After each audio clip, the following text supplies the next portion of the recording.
Please be patient with me because there's so much here. I think the quick answer is that Asian Americans are given white privilege, especially the Asian Americans who fit the model minority stereotype.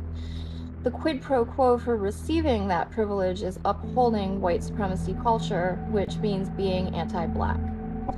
I was talking with somebody last night who was pointing out that the Civil Rights Amendment was passed in 1964, but also in the 1960s, the United States opened the door to Asian immigration. So now you have an influx of racial minorities who knew nothing about the history of white violence against black people, knew nothing about the black civil rights movement.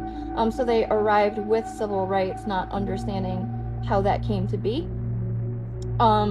And also, it effectively erased the United States' own anti-Asian history, because Asian Americans came in not necessarily knowing about the Chinese Exclusion Act or the internment of Japanese Americans in the United States during World War II.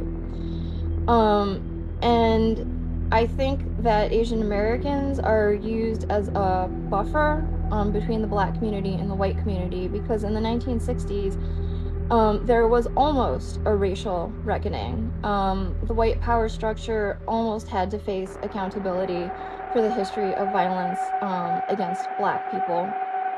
But instead, Asian Americans were inserted and were pit against each other, so that we're always up against each other, and that basically like white supremacy escapes accountability.